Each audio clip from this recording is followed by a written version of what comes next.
everyone. Welcome to another episode of Rights for Women.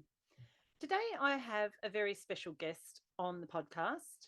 Actually, all of my guests are very special, but this one is someone who has been on the podcast a number of times and will no doubt be on the podcast again. And that person is Kelly Rimmer.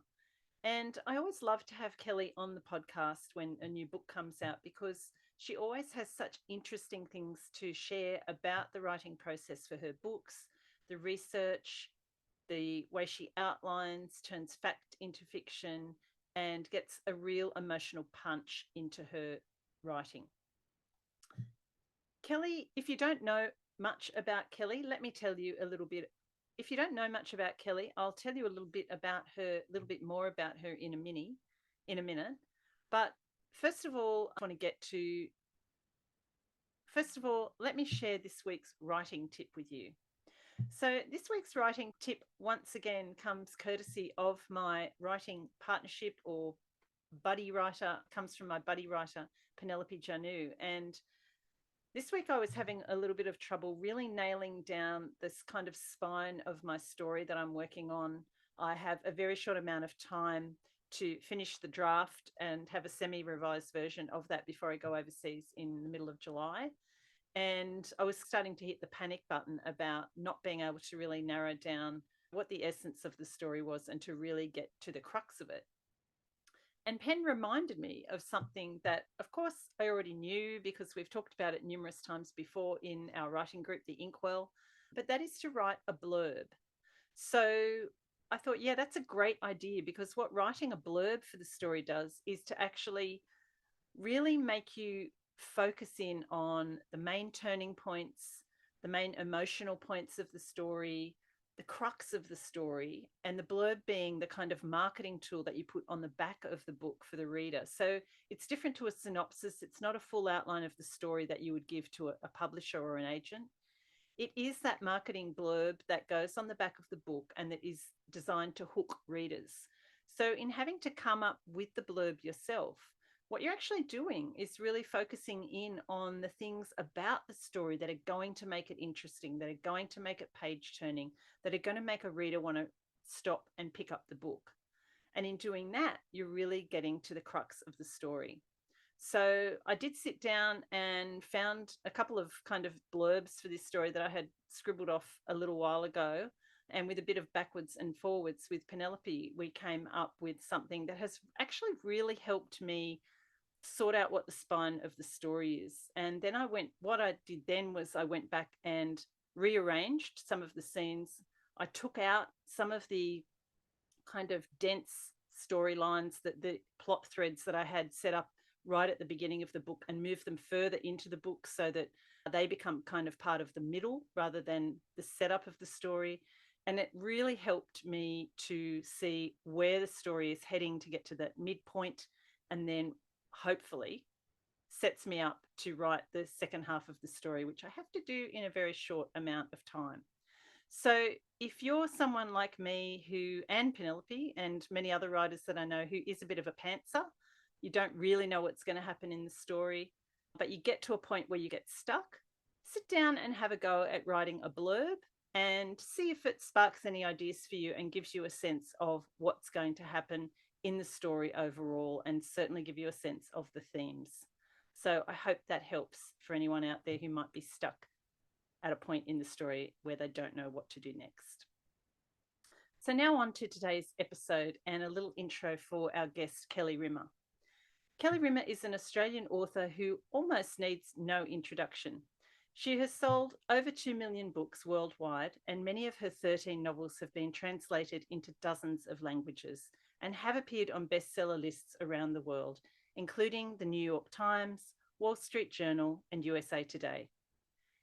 As I mentioned, Kelly is one of the authors who has appeared multiple times on Rights for Women, because she is such a wonderful writer, always has so many illuminating things to share about the writing process, and is just a joy to have a yarn with. Kelly lives in central New South Wales with her husband and 2 children and a menagerie of very badly behaved animals, including her goats, which is another thing that we share in common. Kelly's upcoming release is The Paris Agent, a multi-point of view and dual timeline novel set in wartime France and 1970s UK. And it's a heartbreaking, at times gut-wrenching story of two remarkable women who worked as special operations agents during the Second World War. It's such a pleasure to have Kelly Rimmer back on the Rights for Women Convo couch.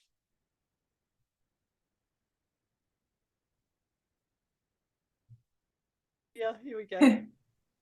All right. So I've done the intro, so we're good to go. Okay, great. So Kelly Rimmer, thank you for joining me again on Rights for Women. It's my pleasure, as always, Pam.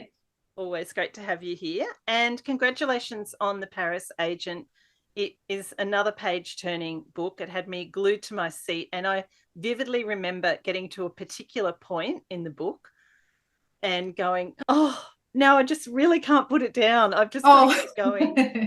Thanks. So you may or may not know what point I'm talking about, but I suspect I do, but maybe I won't. Maybe I won't try and guess. No, we don't want any spoilers. But when one of the characters made a particular decision, I thought, oh.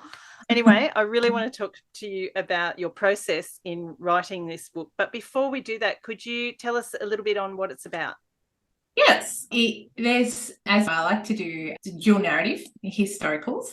This one has 3 points of view. So we have two women in the Special Operations Executive Agency with the British government in World War II. And then we have a woman named Charlotte, and it's 1970, and she has just lost her mum. And she and her father are talking about his past.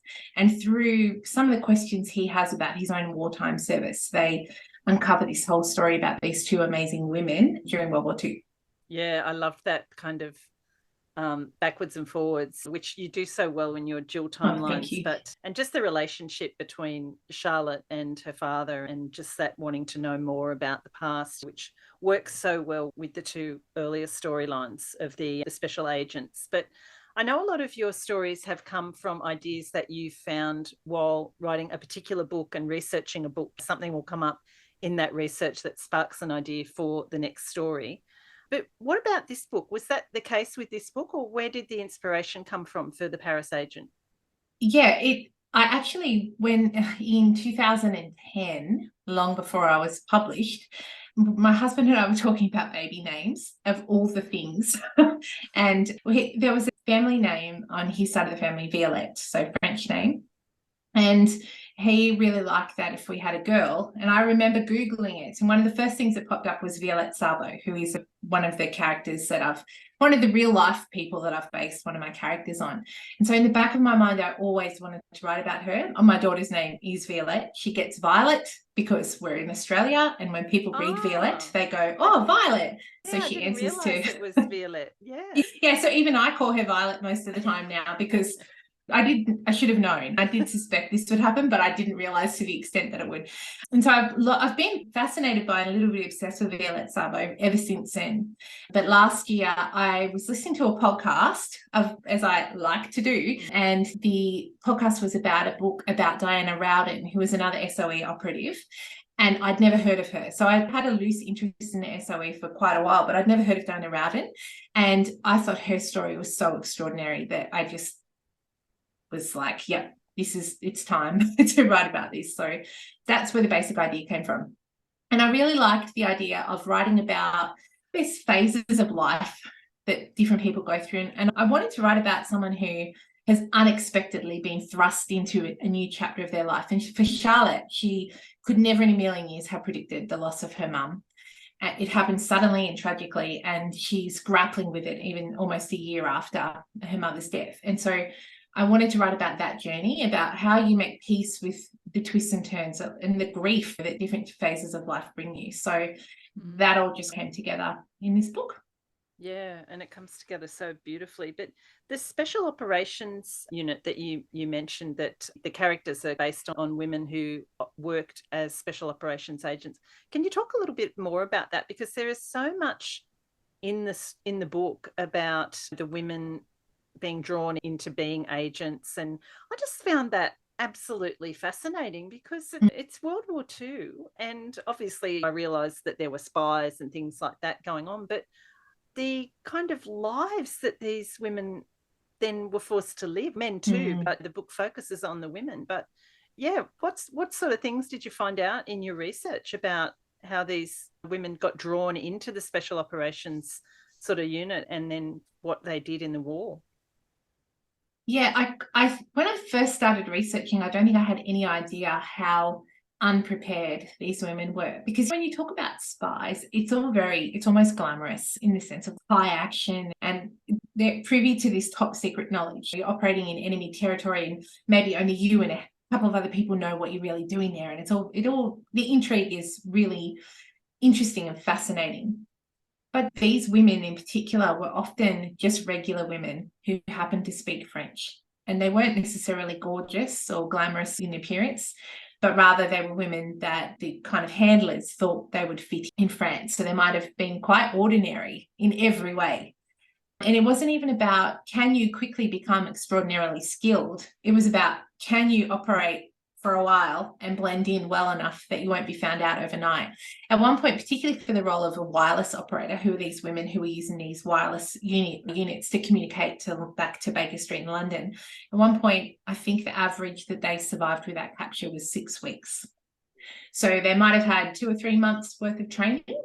And some of the accounts I read of the women in training, many of the trainers were very skeptical about the idea. This was the first time Britain had used women in armed combat, and many of the trainers were not particularly supportive of that. And so these women some of them really took to it, like Violette Szabo, excellent marksman and really, in lots of ways, quite a strong agent, just naturally had good abilities that she was able to utilize. But some of them weren't, and they just had to do enough to pass. And then next thing you know, like maybe one day you're a housewife, and then 3 months later, you're a housewife who speaks reasonable French. And then 3 months later, you're in the back of a Lysander on your way to France. That is mind-boggling. And of course, it's wartime and people are doing extraordinary things, and England's right there, the UK's right there, and there's a channel, and then there's Europe, and the threat is ever closer, and Hitler's bombing London and all sorts of things are going on. But so it's not ordinary times. But these were ordinary women. They were of all ages. Some were quite young, some were much older, and I guess they stepped up when their country asked them to, and many of them paid the highest price for that. And I think the most disheartening thing that I read when I was researching was about how so many of them had just disappeared. And really the British government was okay with that. It was one woman in the SOE who decided, it's not okay that we've lost so many agents. I'm going to go into what was left of Europe and find out what happened to them so their families can have some peace. But the British government really just was happy to wash their hands of it and get on with rebuilding. And so some of these women died. Many of these women died incredibly awful deaths at the hands of a brutal enemy who just had no regard for them. The Nazis saw them as they were uniformed combatants, so they didn't have the rights, even the basic rights that the Geneva Convention gave them.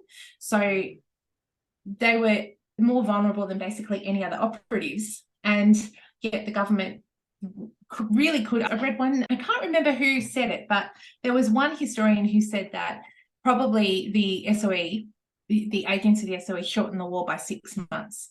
Now, my last book was about the rocket program, and I know that 6 months, if the war had taken another 6 months, I suspect the Nazis might have won, because they were at a point with their technology where they were really getting the upper hand. And so these women's service counted, and that they didn't even have the kind of dignity of the full support of their government after the war. It's like just it's unforgivable. It's unconscionable. It's hard to fathom, isn't it? It's really all of it's hard to fathom, but because we live in such a different world and you can't even imagine that happening. But what do you think was, you said before that they stepped up to serve their country. Do you think in your research, and perhaps even for your characters in this book, was that their main motivation? What was motivating them to actually take that step and agree to go into such dangerous, life-threatening situations? Violette is a really good example. So my character, Fleur, she's loosely based on Violette, and her motivation, like Violette's motivation, is basically revenge. Violette's husband had died in the war. His name was Etienne, and that's the same as what's happened to my character. And she feels like the war has stolen the most precious thing in her world, and she wants to set Europe on fire. She just wants to see the Nazis pay for what they've done to her family. And so, as with Violette left her young daughter behind, my agent leaves her son behind, and off she goes to fight, to exact revenge, and also, of course, to fight for a better world for her child. But really, in most of the accounts I read of Violette's life, there was a burning desire to make people pay for what had happened to her family. So for my other spy character, whose code name is Chloe, her motivation, she doesn't have children, she doesn't have a partner. Her motivation is, in a sense, it's a little less personal, but it also could not be more personal, because for her, she is a British woman who's grown up in France, and she gets trapped in France when the occupation begins. So she sees firsthand what the occupation's really like. So even after she escapes, she is willing and determined to go back in to try and help liberate her country, home country, I guess. She considers it to be home. And her whole journey, her burning desire is just to see France liberated. Yeah, I know. It was great that they had those two different motivations too, because I think it really helped to distinguish the characters. And I wanted so much to represent the breadth, because there were so many of them, there were dozens of these agents, and there were so many different reasons that they chose to do this. Some of them were motivated by desire to protecting the UK, and some were even motivated by the desire just to have a meaningful job, to contribute something. And for others, it was more wanting to prove themselves. And so really there was no one answer. So I wanted to represent two of the more common motivations. Yeah. And there's another character, of course, just thinking about motivations and that whole idea of almost revenge, in a sense, is when one of the characters comes back from the war and finds his whole house and family, everything's gone because of the bombings. And yes, I don't know, like sometimes I often forget that how seriously the UK was affected by the war physically with the bombings. So it must have been so very real for people living through that, and then feeling, I guess, to some extent removed from it by not being on the continent. But then if you, I guess, have that opportunity to go back and do something that you feel can help, it must have been a really strong motivation.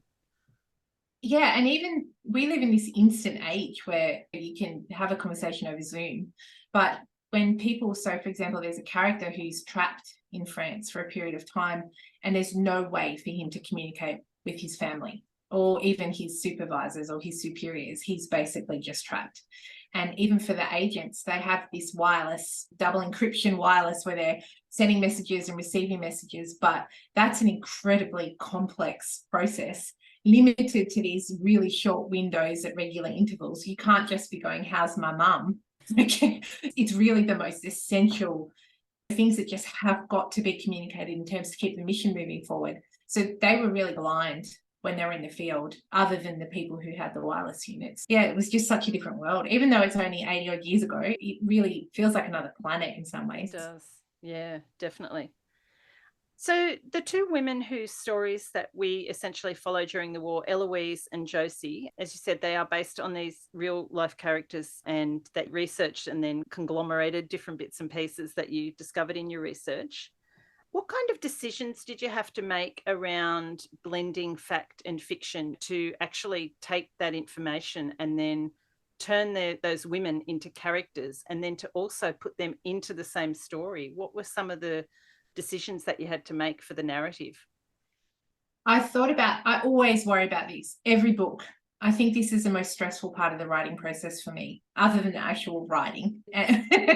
Because it's, especially with World War II stories, you are mirroring people's real experiences that change lives and families and continents and countries. Like, this stuff it really happened.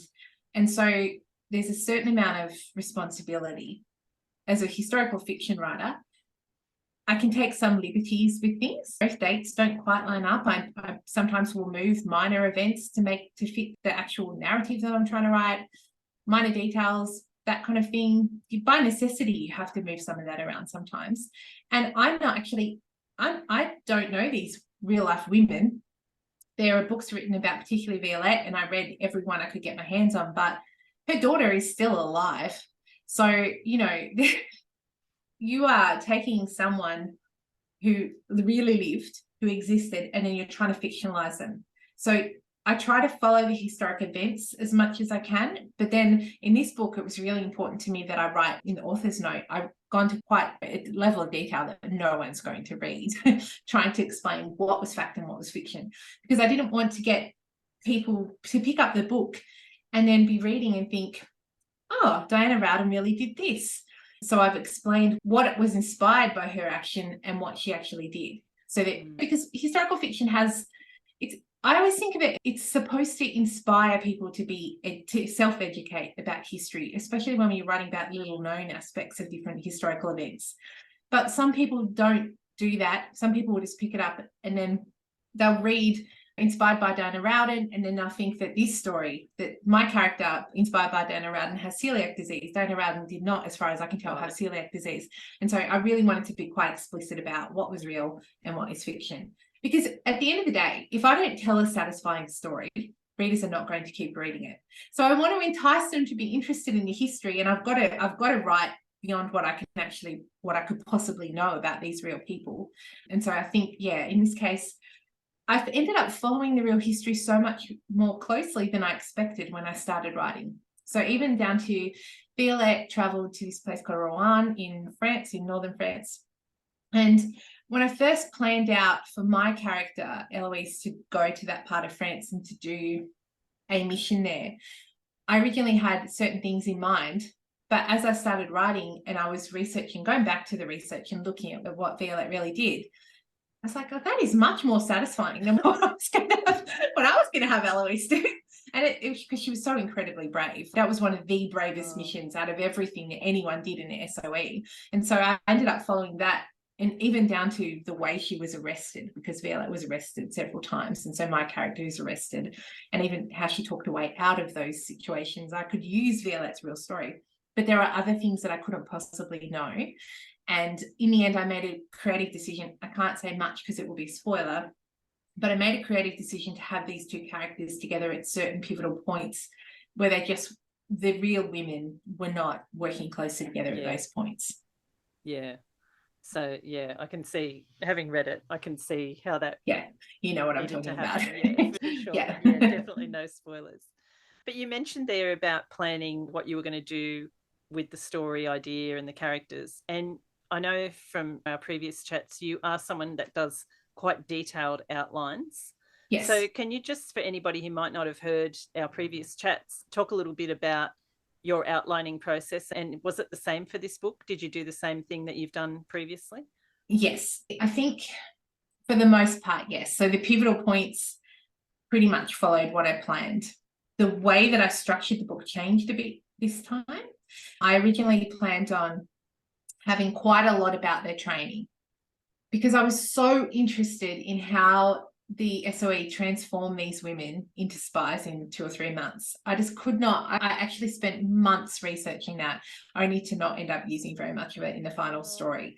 I think it's probably all there, but you see the after effects, not the day-to-day. And so that was probably the one big change. And that a lot of that came out in the edits, because as I do with every book, I overwrote this thing and it was so many thousands of words too long. And at the end of the day, the story was about these women just being plopped into France. And so that's where we ended up picking up the story. And I've woven some of that stuff through, but a lot of it just ended up gone. So as part of your outline, you're obviously outlining what's going to happen in the story, but are you creating the characters in a fair amount of detail as you go, as well as you're doing the whole outline of the plot? Enough detail that so yes and no. I knew, so for example, my character of Josie, she has celiac disease. So I wanted to write about someone who was chronically ill during the war, because I think we forget sometimes that life goes on even around conflict.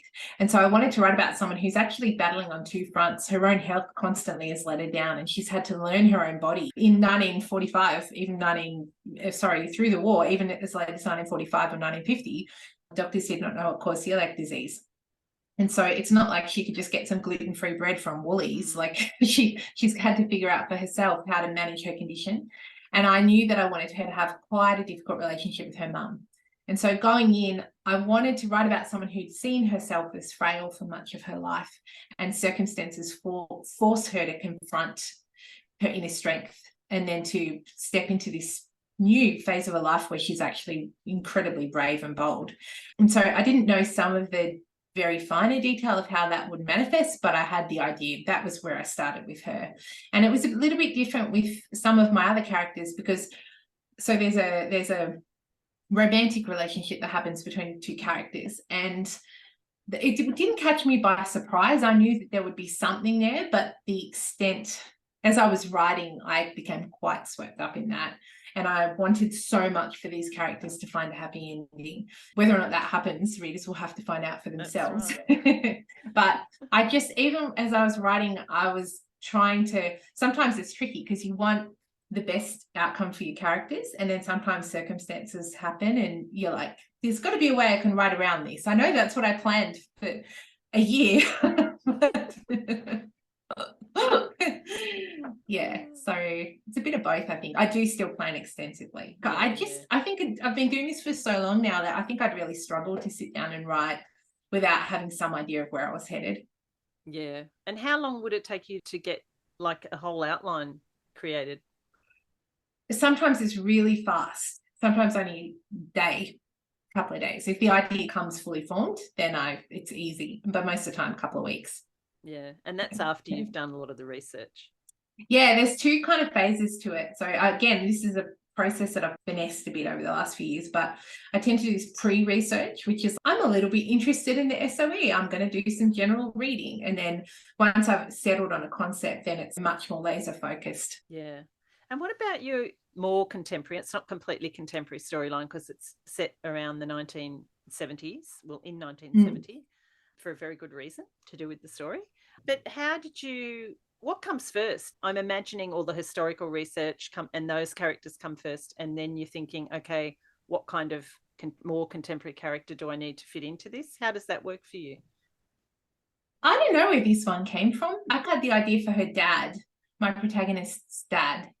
And I had the scenario, so the scenario of them mourning the loss of the mum, that was something that I planned, again, because I wanted to write about this pivotal point, this transition point when they're adjusting to this unexpected new reality. In hindsight, it was the worst possible time for me to be writing a book about someone grieving their mum, because my mum almost died several times as I wrote this book. Like there was one point when I was doing revisions when she had a heart attack, and it was like the ones that there's heart attacks and then there's like, it's a miracle you survive. Then the next week she had a series of strokes, and then the following week she got COVID. So really there was this 3-week period where I was emailing my agent and editor saying, first of all, my revisions are going to be late. And second of all, I don't know how I'm going to open this book ever again. I don't know how I'm going to finish it. They were amazing and obviously got there in the end. And probably there's an extra level of depth to their grief, because as I was editing, I was having to confront the reality that my mum was so sick. And so really it worked out okay in the end, I think, but it was tough. It was really tough. And because it's one thing to write about something when it's theoretical, and then when it comes very close to home, so people will be reading this book who've lost their mum. And so even that, you've got to treat it with some gravity, because this is people's lived experience, even when it's not a 22-year-old school teacher reflecting on the loss of her mum. There'll be people in their 70s and 80s who read this book who might remember their mums. And you know how it is with writers, Pam. Nothing is ever wasted that happens in our lives. We repurpose it. That's right. Yeah. For better or worse. And even if people don't recognize it, sometimes it's generally we're mining everything that happens in our lives for some kind of gold. And so, yeah, I think I really just set out to write about someone dealing with a shock twist in their life and how that related back to the past for her dad. And I wanted to write about father and daughter, because adult fathers and daughters is not something that we often see, particularly in women's fiction or like healthy. These people adore each other in my story, and they have this great relationship. And so I wanted to write about that, about someone who, for Noah, who's Charlotte's dad, he was an agent as well, and he has come back and rebuilt his life. He's got a brain injury, but he's managed to build this amazing life, post-war life. But there's this degree of trauma that has never left him, because that's what happens in war. Even if you survive, you don't survive unscathed. And yeah, I wanted to write about a dad who's got probably some mental illness and a brain injury, but he's still a really loving dad, and he's been a loving husband and an amazing member of a community, and he's had this full incredible lives. So yeah, I think it was a random one. I don't know that one. Just happened. No, it was such an interesting character because, like you say, he had connections to so many different stories, different characters within the story from the past and then the present. So he was really an integral part of the whole story, wasn't he? Yeah, he was lovely. He is lovely. I shouldn't say was because he's in the book. He's what? Oh, hang on. Sorry, Colin. I'm just making sure I've got all the questions. Oh, yeah. Yeah, go. Sorry. No, you're right. You mentioned then just the different twists and things and turns, and the story particularly I found in the second half, you really ramp up the whole twisting and turning of the plot. So when you are writing that, like how much of that is pre-planned and how much of, and do any of those twists and turns come to you as you're actually in the thick of the writing of that draft? No. I know exactly what you're talking about. And there's a double agent in this book. I don't think that's a spoiler. It probably says it on the back. In fact, I'm pretty sure it says it on the back. Yeah. And part of what appealed to me, I'm not going to say very much about who that double agent is because it probably isn't obvious, particularly in the first part of the book. But that character is based on a real agent who, not closely, but I have followed some events from that real agent's life. And so there were lots of unexplained things about the failures of the SOE, and some of them can be put down to incompetence and some can be put down to inexperience, and then some probably were just plain old evil in the midst of the ranks. And so the reality is that evil in the real historical events cost women's lives and cost the lives of men.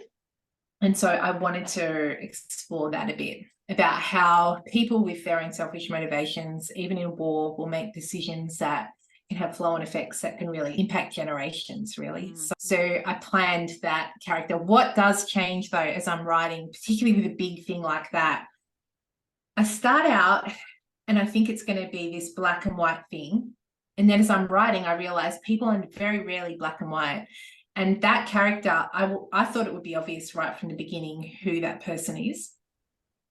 But as I was writing, that person needed to be realistic and plausible. And so I tried, they ended up gathering a bit of humanity, and then they're not entirely sympathetic. They're not intended to be entirely sympathetic, but they make a few bad decisions and it snowballs, which is how bad people tend to become bad people, right? Like, it's not, you don't wake up one day and go, I'm going to be a bad person today. You make a decision and there's consequences, and then over time it builds and builds. And so I think there was what I thought would be a black and white scenario ended up being a whole lot of shades of grey that towards the end even at the end, though, I think that character became much more sympathetic than I intended them to be. Still not entirely sympathetic, but even once things have really gone to hell, that character has little glimpses of redemption. That's not the right word, but little glimpses of humanity. So that always, it's a writing technique that I don't think I'm especially good at yet, but writing characters that are complex enough that they can do dastardly things and completely alienate the reader, but at the same time they're not a cliche, because you don't want them to be a stereotype.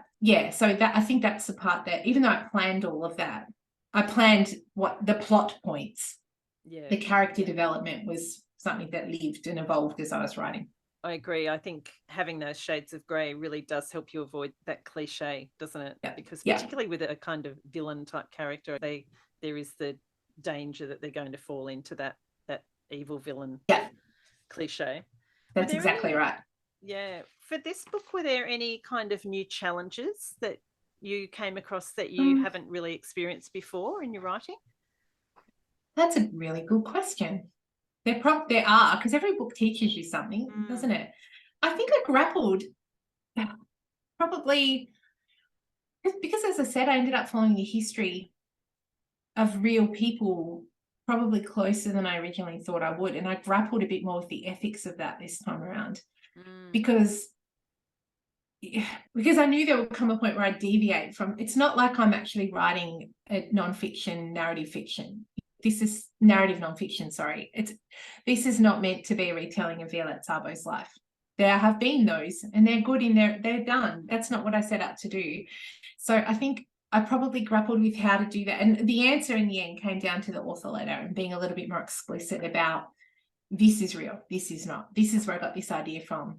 I think that I spent a lot of time thinking about that this time around. Yeah. Even as I was writing, I was worrying about it. I was worried about, like, the resolution of this story did not happen, especially the 1970s timeline.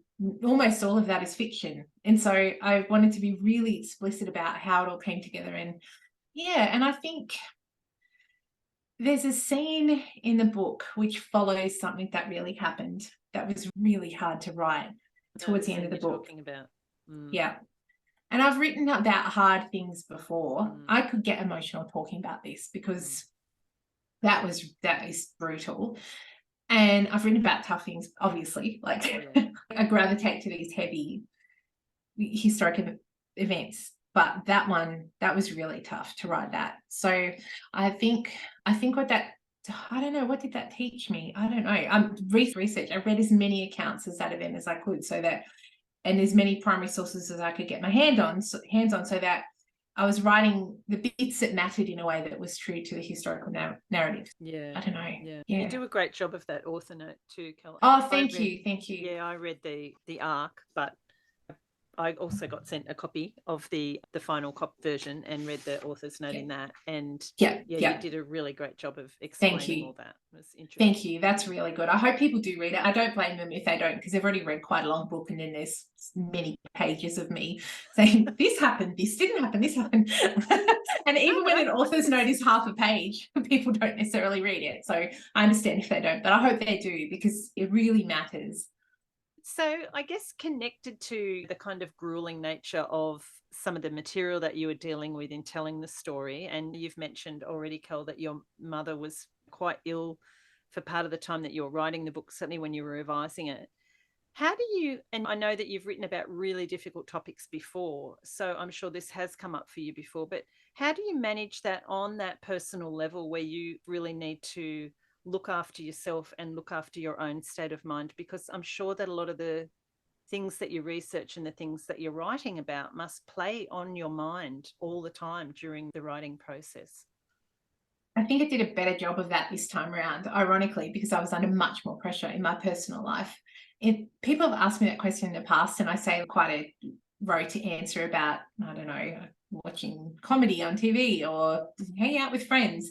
But this time, I actually genuinely, I am 100% being honest with you, I felt like my brain was just a little bit broken, particularly through those revisions.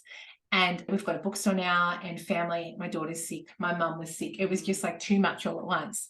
And I made a conscious decision that I was going to prioritize myself. I was not going to break myself with this book for everything that was going on. So I disconnected for 20 minutes a day, where I did not let myself think about it.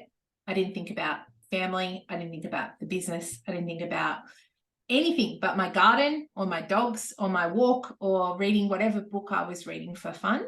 And I got really good at having that me time, better than I have been in years, and I'm never going back. I will continue doing that until I die, because it has been life-changing. I still didn't do everything perfectly. I dropped heaps of balls, particularly over Christmas.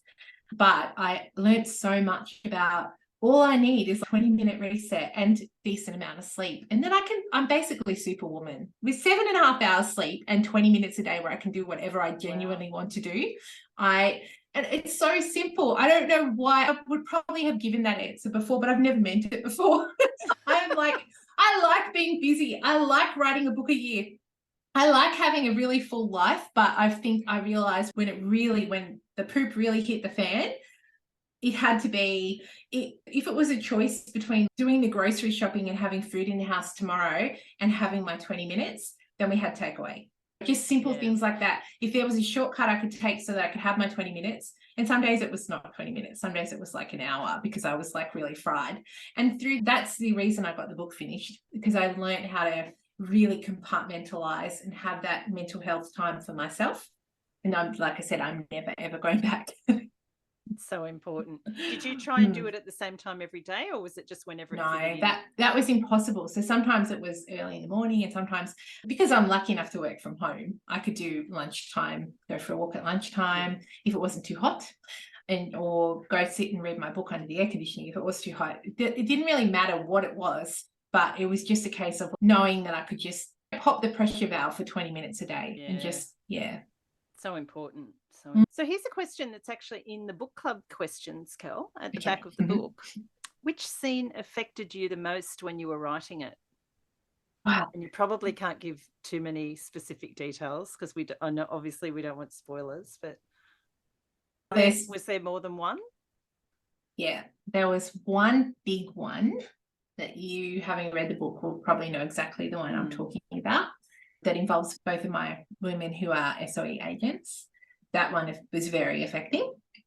And then lots of the conversations that Charlotte has with her dad about their family life and about her mum, and even she has a conversation with another character about when she's explaining how her mum died to him, and just the little thing of being in her mum's favourite space in the world, the house that she built, and making a cup of tea, and she's talking to this new stranger, and then it all just comes tumbling out.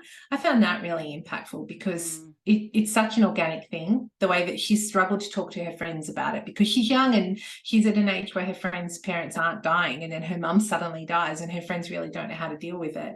And that seemed really, I won't say wrote itself because they never really do, but it did come out onto the page quite easily because I could just imagine, I can still picture right now exactly how I imagine the light in that scene and how the house was laid out and the garden through the windows. I can see it all so vividly. And so that always makes it easier to write it. Yeah. Oh, brilliant. So when you look back over your writing career to date, what are the moments that stand out for you?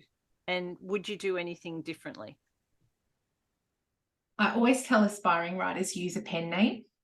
It's such a little thing, but I didn't.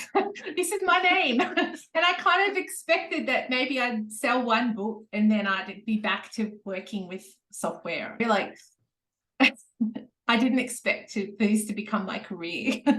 And so I think, and so for my family's sake, I wish that I'd used a different name. Do you think that would be easier to then have that division between like your kind of working/writing life and then your personal life? Yes, because I sat down, so I've also written contemporary romance, and I sat down at a parent-teacher interview one day, and my son's teacher said, I've just finished reading your book, and I thought she was going to say my latest historic fiction, but she just read the contemporary romance, which is quite saucy in places. And then she went, oh, it's been so good for my marriage. And I was like, how are we supposed to talk about maths now? No. She might have known it was me if I had a pen name, because I wouldn't have ever hidden that I wrote those books, but it might have been less like, I don't know. It's all entwined, isn't it? So that's probably the only thing about my career that I would change. And when you look back, what are the things that kind of stand out for you? The thing is, I did get a book published with a digital publisher, and I thought that was the most amazing thing in the world. And I thought, I've done that now. I get to go back to just writing for me. And now here we are. I think this is book 14. Like, I didn't expect, this was the wildest dream. I'm 3 levels above my wildest dreams as a kid. I'm not even kidding. To be a writer who gets to write full time and who happens to own a bookstore, it is like everything I ever thought that would be. Like, it's, I don't know, I can't even explain how ridiculously amazing it is. And even the industry is not, the industry can be so tough. Like, there are even authors who, when you think things are going so well for them, there are ups and downs, and there are crashes, even when they're not necessarily, I mean, we're not putting that on social media, are we? The days when you just at your computer going, oh God, I don't know how to finish this. It's not working. Or like you're on the phone to your agent going, so I've written 3/4 of a book and I've just realized there's a plot hole the size of Antarctica and I've got to go back and rewrite it. That's not necessarily what you're admitting to publicly, although I'm just telling you now, that's really for all of us. But I think overall, I cannot complain. It's been so amazing. And I remember having a conversation with an author one day who they just signed a new deal, and they said to me, I've made it. I can relax now. I'm never going to go backwards from here. And I was thinking, do I tell them? Like, that's not how this works. It's not like you reach this point and then there's a stopper there to stop you going back to. But as long as you're writing things that you're proud of, and as long as you are still learning and growing, And it's an industry that can be really cruel at times, but there's always new ways to reinvent yourself, and there's always new opportunities to find, even though it's not always obvious what they are. And so I wouldn't be doing anything else. I can't even imagine how people don't write. Like I wrote before I was published. Even one day my publishers will say, "Dear God, please stop sending us books. We don't want to publish you anymore." And I still will write, because it is how I make sense of the world. And it's my only hobby still, other than a bit of gardening, walking the dogs. Like, yeah, I don't really have any regrets other than not using a pen name. Never too late, maybe. You could always shift into a different genre and use. I could. Yeah, that's not a bad idea. Although I'm too scared to write crime, couldn't write horror. I'm pretty sure you mentioned once you wanted to write fantasy. Actually, I want to write speculative fiction, and I have been tinkering away in my spare time. Like, it's a relaxing thing to write. I've got this ridiculous speculative fiction novel that I've been tinkering away with for a while that I'll probably never publish. And if I do, I'll publish it under, I don't know, I'll use a male's name. Yeah. I'll use a man's name. I'll call it Fred Bloggs's, I don't know, speculative fiction novel. Just before I get to the last question, Kel, tell us about life as a bookstore owner. Oh, look, it's good. I have a lot of books now. Now people are sending me free books from like publishers here and publishers there, and here's a book coming that you might want to sell. Yes, we do want to sell it, and now I get to read it. That is the dream. My son was in a local theatre production, and there was a lot of late nights, and we live quite a bit out of town, so I'd be stuck in town. And a couple of nights I was at the bookshop by myself after hours, just like, this is so cool. But it is a really supportive, kind industry. Australian booksellers are the best. They are amazing. Yeah. And they're so passionate about what they do and about Australian stories and about good stories, and you're helping the right readers find the right books. So it's been really good. It's tough though. There's been so much to learn, and the learning curve has been like scaling that cliff, because it's a whole other side to this industry that I have. As a writer, you do get little glimpses of it, but how it all really hangs together has been a lot to learn in that. So I think it's 12 months in about 3 weeks. So that's gone really fast. That's exciting. Yeah. Yeah. But I imagine over that 12 months, it has been a massive learning curve. Yeah. But it's been just while you're tinkering off a book as well. Yeah, I have to say, because I think sometimes people are like, how do you do it? You run a bookstore. I don't run a bookstore. I have a manager and an assistant manager, and I do just swan in like the Queen of England every now and again and say, oh, can you dust that shelf? I'm a bit more involved than that, but I do have a really good team. Yeah, I'm sure. This is a question that I often ask at the end of a chat, Kel, and I did check back to our last interview to make sure that I didn't ask it last time, because I didn't want to repeat myself, and I don't think I've asked it of you before. But what would you say is at the heart of your writing, regardless of what it is that you're writing? That's a really good question. People and connections between them. So it doesn't really matter if I'm writing romance or speculative fiction or historic fiction. It's always about people and how they connect and how they disconnect. And the settings change and the circumstances change, but really at the end of the day, I'm just constantly writing about families or love stories, or even like a double agent in an agency and a government that isn't necessarily looking after their people and just trying to survive. It's always about connection and about humanity. Yeah, great That's answer. As always, it's been fantastic chatting to you. The Paris Agent, I think, is out on the 28th of June, end of the month, so just a couple of weeks away. And people, of course, can find you online. You're on Instagram. Where are you likely to be lurking the most? All my places are on my website, which is kellyrimmer.com. I have a love-hate relationship with social media, but I think Instagram, Facebook are the places I'm at the most. Yeah, you haven't dipped your toes into TikTok. I am scared of TikTok. I have never felt as old as I did the day I spent half an hour on TikTok. I think know what you're good at, and I'm not good at video. I'm doing video with you now, as well as, I know it's a podcast, but it's also video. I can do this, But on my own, I would spend 15 days and I would produce a 1-minute video out of it and it would still not be good. So no TikTok for me. Yeah, plenty of strengths. Yeah. Yeah, I'm good at so many things. I can't be good at TikTok too. That wouldn't be fair. No, definitely not. All the best with the Paris Agent. Thank you. Can't wait to see it out in the world. I know people are going to love it, and look forward to the next book next year. Thank hopefully. you, Pam. Thank you.